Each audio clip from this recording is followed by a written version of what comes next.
Bienvenidos, bienvenidas a Los Pasillos del Poder, el detrás de escena de la política argentina y la explicación de por qué pasa lo que pasa. Ya saben, todas las semanas nos zambullimos en la rosca política, y hoy bastante económica local. Estamos en el capítulo 14.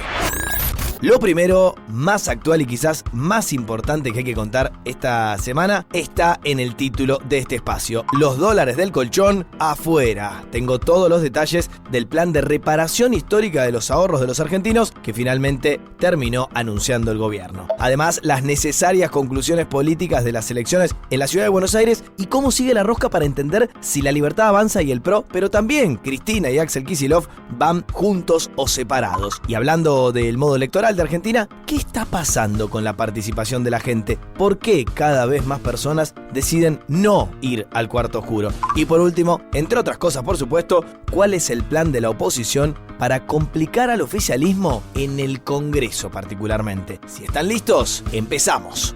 Los Pasillos del Poder con Nacho Girón, el detrás de escena de la política argentina.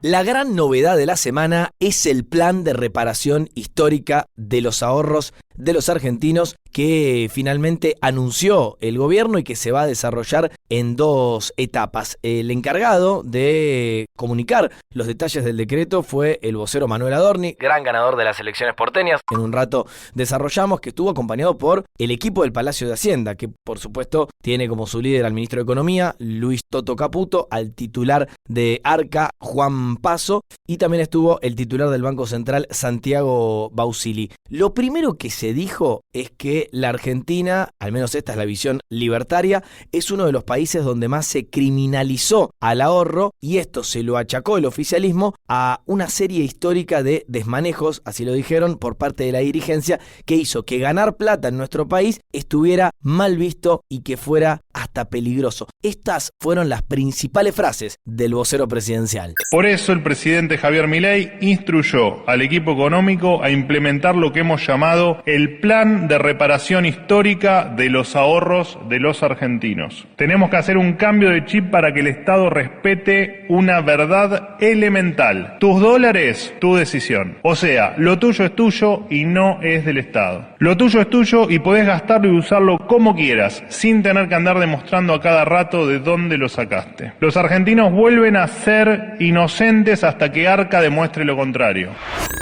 Es ganchero, ¿no? Tus dólares, tu decisión. Bueno, según un comunicado oficial que difundió el gobierno de la Libertad Avanza, la iniciativa, esto hay que decirlo antes que nada, no se apuren, va a estar disponible, habilitada, aceitada recién a partir del 1 de junio y, como adelantaba, en dos etapas. Una primera etapa que va a implicar que el Poder Ejecutivo publique el decreto y además que la UIF, la Unidad de Información Financiera, adecue su normativa a este complejo nuevo esquema. La segunda etapa consiste en enviar un proyecto de ley para, decía el gobierno, blindar a los ahorristas argentinos de acá al futuro. O sea, básicamente lo que van a hacer es mandar un proyecto que va a intentar modificar la ley penal tributaria y la ley de procedimiento tributario. El propio ministro de Economía fue el que aseguró que esto es necesario para blindar posibles cambios a futuro, pero que no es imprescindible para poner en marcha las medidas ya anunciadas. Es por si algún día, que va a pasar en la República Argentina, cambiamos de color político y no venga alguien que necesariamente con un decreto desdiga lo que acaba de decir en este juego de palabras el gobierno argentino. Les propongo zambullirnos en los detalles porque seguramente del otro lado van a necesitar bastante data para comprender de qué estamos hablando. Bueno, paciencia, oído atento y anoten. No se van a tener que informar a partir del 1 de junio ante Arca, la ex AFIP, compras personales con tarjeta de crédito, débito ni billeteras virtuales. Además, tampoco vas a tener que informarle a Arca la compra de vehículos usados y queda fuera del sistema de información oficial el pago de expensas. Si querés comprar una propiedad, no vas a tener que informar la compra-venta de de ese inmueble, y si sos el agente inmobiliario, tampoco. Y se le va a prohibir a todos los bancos de la República Argentina pedirte la declaración jurada de impuestos nacionales. Y todo esto viene atado a lo que el gobierno llamó cambios en los umbrales para que Arca o el Estado argentino te pida información. Te lo digo en castellano, debajo de estos números que te voy a dar ahora, no te piden ninguna data. El nuevo umbral, por ejemplo, para pedirte información patrimonial relacionado con transferencias o acreditaciones de dinero va a ser de 50 millones para personas físicas, o sea, vos y yo, y de 30.000 millones para personas jurídicas, o sea, empresas. Las extracciones en efectivo van a tener un umbral de 10 millones de pesos para personas físicas, de vuelta, hasta 10 millones nadie te va a preguntar nada. Los saldos bancarios que podés dejar en tu cuenta va a ser de 50 millones, otra vez, debajo de esto, ninguna pregunta. Vas a poder tener 100 millones de pesos en plazos fijos. Te van a poder acreditar 50 millones de pesos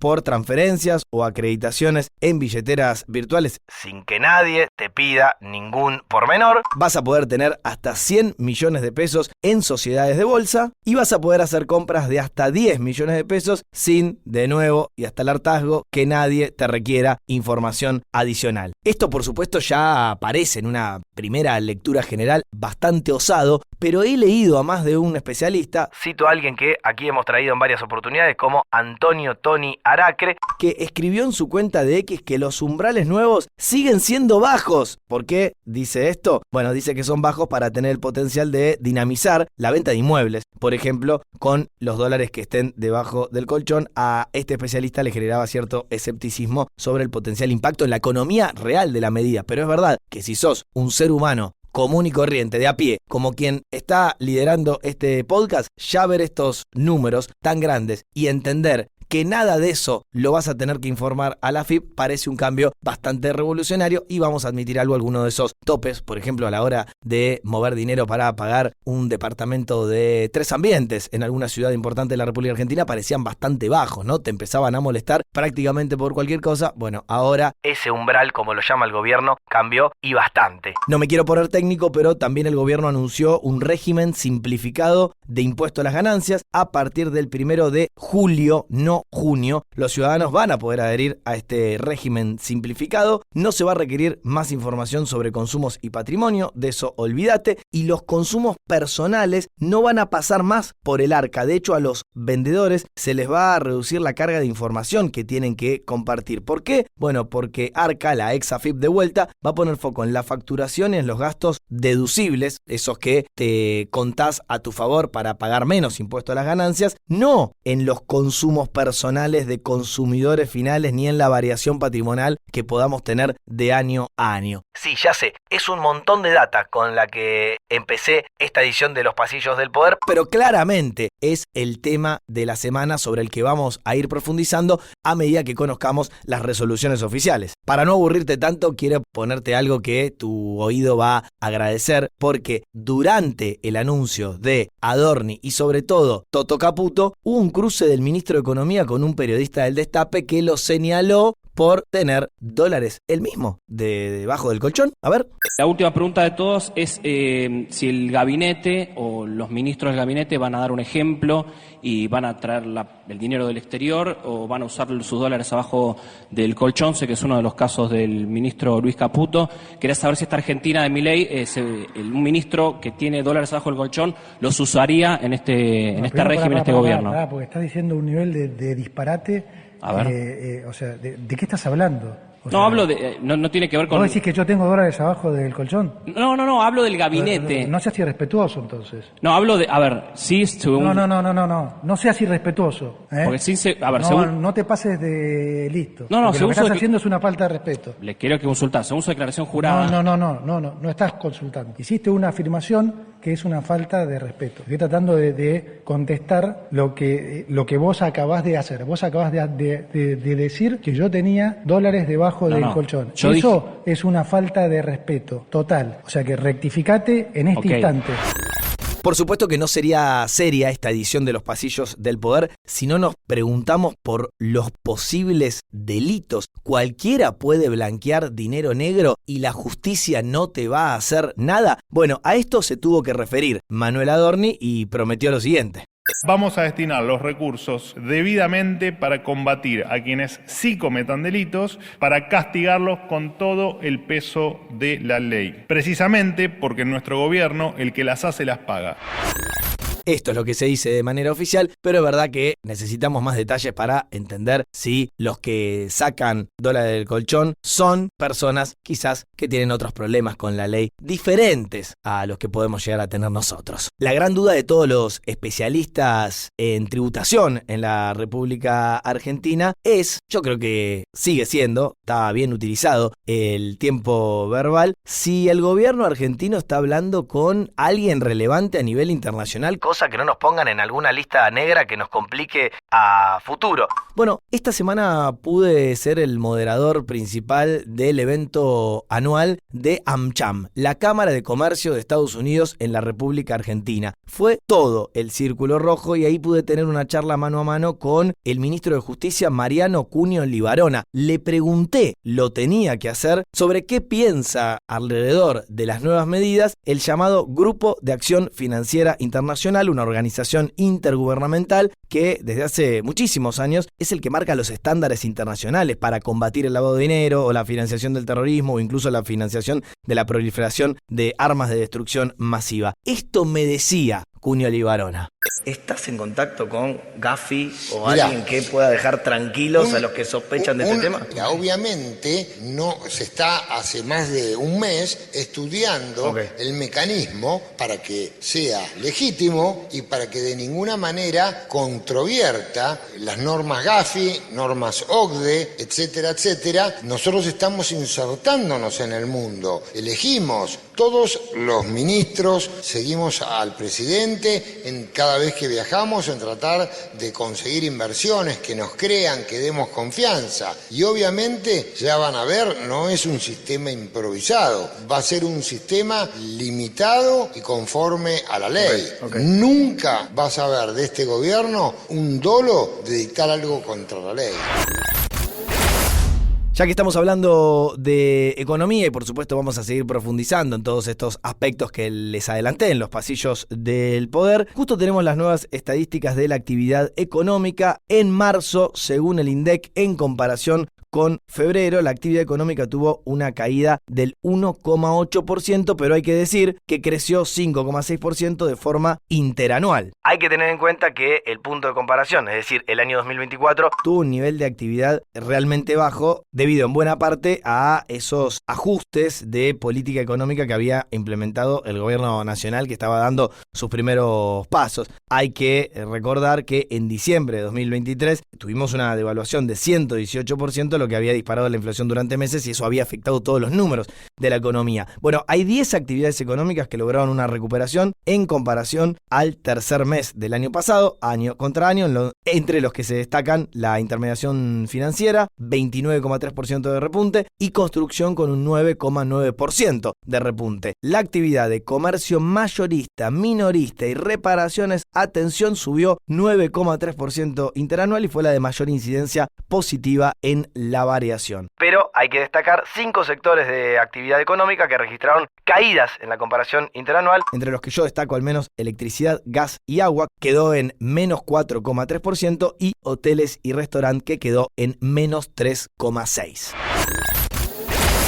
No me quiero olvidar tampoco, y les prometo que cierro el capítulo económico, de toda la polémica que sigue abierta alrededor de Tierra del Fuego, después de que el gobierno confirmara que va a eliminar por completo los aranceles para la importación de partes con los que se hacen artículos electrónicos, y también la baja de los impuestos internos a celulares, a televisores y a aires acondicionados. El gobernador de Tierra del Fuego, Gustavo Melela, dijo que la decisión está golpeando mucho a las industrias de su provincia, y lo cierto es que empezaron a crecer los reclamos, y ese lugar en el sur de nuestro país y en el sur de nuestro planeta Tierra está en pie de guerra diciendo: estas resoluciones no pueden avanzar. Les prometo también novedades en las próximas semanas. Bueno, y llegamos aquí a una parte trascendental de nuestra edición de los pasillos del poder. No hay excusas para no hablar del modo electoral en la República Argentina, y no hay excusas para que por todos los detalles electorales permitas que te duela la cabeza. No hay excusas tampoco para cuidar tu salud, por eso este segmento de Los Pasillos del Poder lo acompaña Medife, cobertura médica nacional que te brinda más de 60.000 profesionales, Camp Doctor las 24 horas y cobertura en todo el país al mejor precio. Empezá hoy a priorizarte, cuida tu salud sin excusas junto a Medife. Bienvenidos a este bellísimo espacio. Ustedes saben, siempre lo digo, que las elecciones nacionales para renovar el Congreso son el 26 de octubre, pero que había una parada muy pero muy relevante este 18 de mayo en la ciudad autónoma de Buenos Aires. Bueno, los resultados, por supuesto, lo sabés. Para el oficialismo porteño, comandado por Jorge Macri y el PRO, municipalizar, desdoblar esa elección, no garpó para nada. Sacó 30,13% de los votos Manuel Adorni, 27,35% de los votos Leandro Santoro, aunque hay que decir que en este caso el mismo candidato obtuvo 5 puntos menos y unos 140.000 votos menos, y se los digo específicamente, con respecto a su propia actuación en 2023. Tercera quedó Silvia Lospenato, del PRO precisamente, con 15,92% de los votos. 8,08% de los votos sacó el ex alcalde porteño Horacio Rodríguez Larreta, y finalmente 3,16% de los votos Vanina Biasi de la izquierda. Todos los demás, ahora lo voy a contar, quedaron afuera. Pero vamos a escuchar al presidente Javier Milei, esto es importante, destacando cómo la ciudad se va pintando de violeta. Hola a todos. La verdad que es importante tener conciencia que hoy es un día bisagra para las ideas de la libertad. Hoy se pintó de violeta el bastión amarillo y a partir de ahora a pintar de violeta todo el país.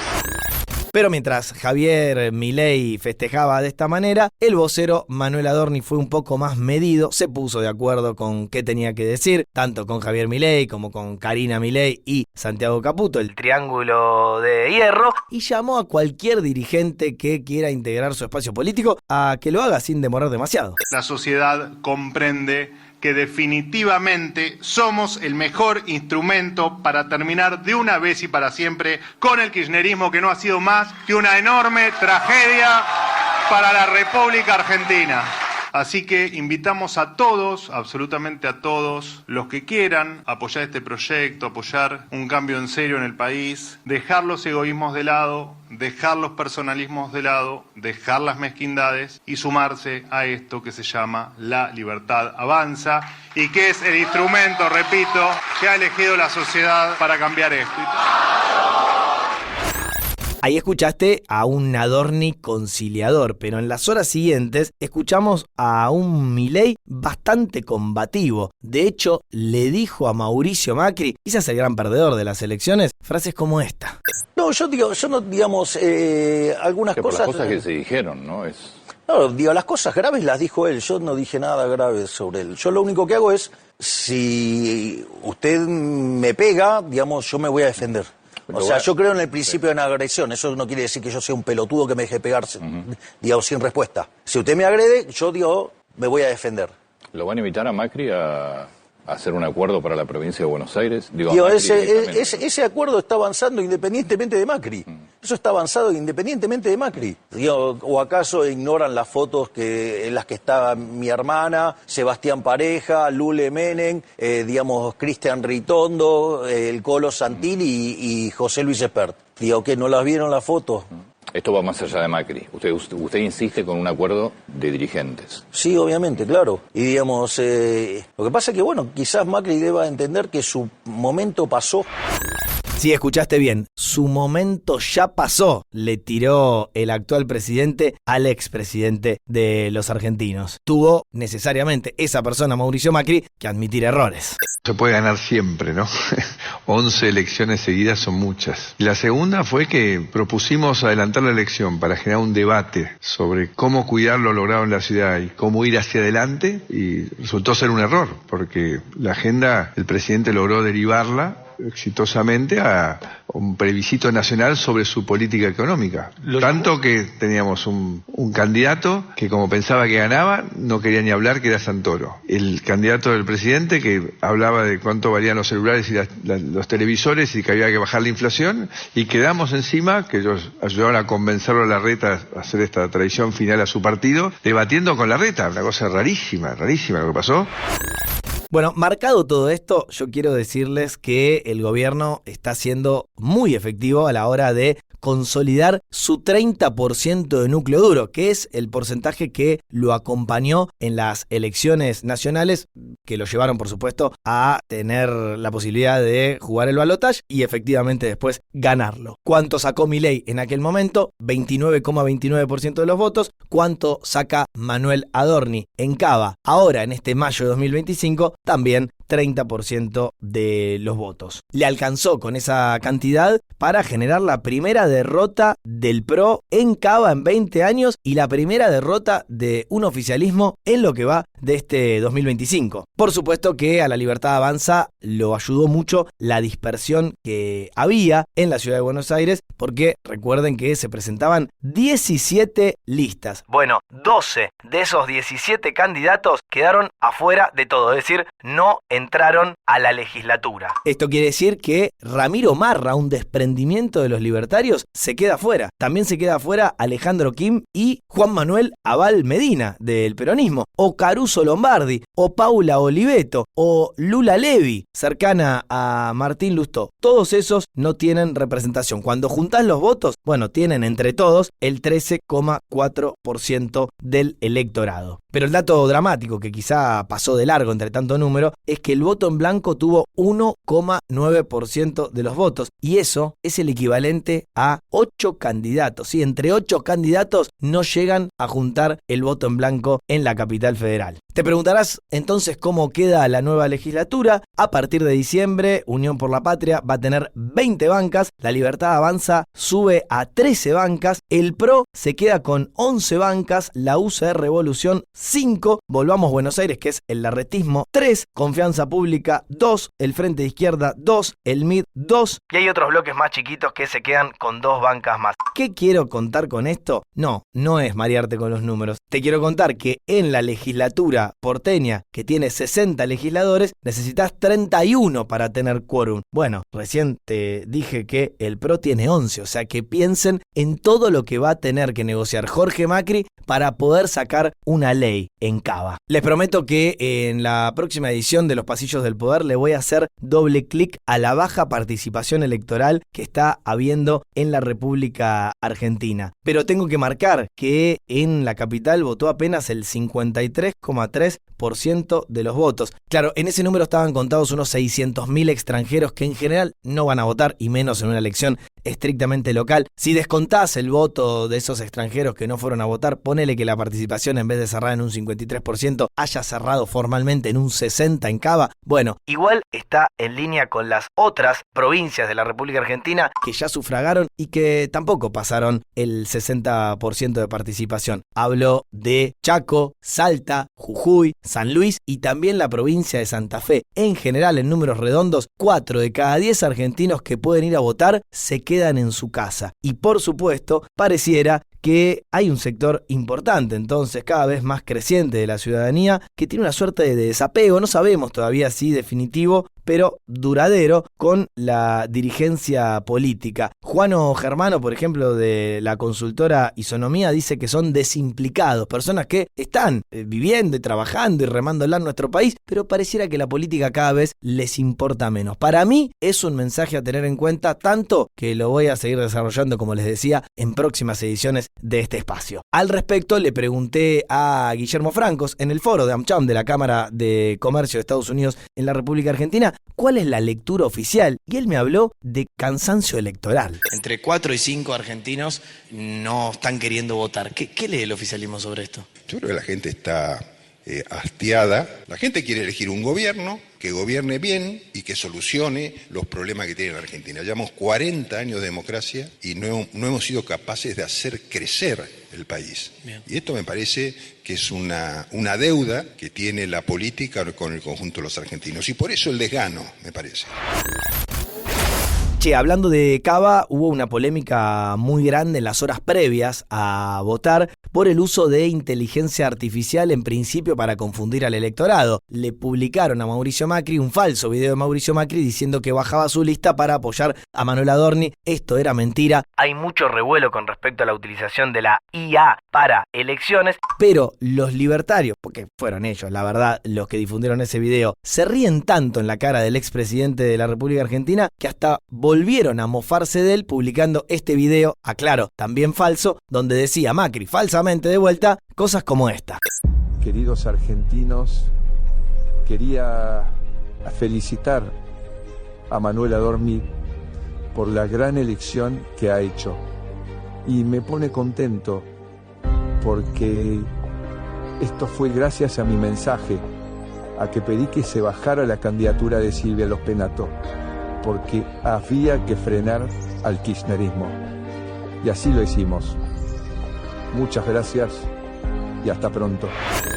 Milei, como siempre jugando fuerte, dijo que Macri, por preocuparse tanto por este tipo de videos, está grande. Yo entiendo que él para algunas cosas ya está grande y no las entiende. Así como las elecciones en la ciudad de Buenos Aires fueron este 18 de mayo, no se olviden que el 7 de septiembre vota la provincia más importante del país en cantidad de habitantes, que es la provincia de Buenos Aires. El 9 de julio se van a escribir las alianzas, así que vamos a entender del todo quién va con quién, y ya el 19 de ese mismo mes vamos a conocer quiénes son los candidatos. ¿Cómo repercuten las elecciones de Cava en la provincia? Bueno, no sabemos exactamente qué van a hacer los violetas con los amarillos. Por eso, también en el Summit 2025 de AmCham le pude hacer prometer a Cristian Ritondo del PRO que del PRO no se va. ¿Alguno de los dos, Cristian Ritondo, Rodrigo Loredo, tiene pensado pasar a otro color político? ¿Lo podemos dejar dicho? No, yo soy presidente del PRO de la provincia de Buenos Aires, presidente del bloque del PRO. Sí, trabajo para que en la provincia de Buenos Aires haya un frente en común con La Libertad Avanza para, de una vez por todas, desterrar el populismo en la provincia de Buenos Aires. Frente, no paso de dirigentes. No tiene que haber paso de dirigentes. Yo creo que un frente, una alianza, ir juntos en una elección, aquellos que pensamos en el cambio profundo y que debe llegar a la provincia de Buenos Aires. Gran incógnita, entonces, más allá de las declaraciones públicas y ante un auditorio masivo, de qué va a pasar entre los violetas y los amarillos, y atención, qué va a pasar también entre Axel Kicillof y Cristina Fernández de Kirchner. Yo creo que a esta altura se tienen que haber dado cuenta, por la experiencia porteña, que espacio político que va separado de sus principales aliados, bueno, espacio político que es comido como un Pac-Man por La Libertad Avanza.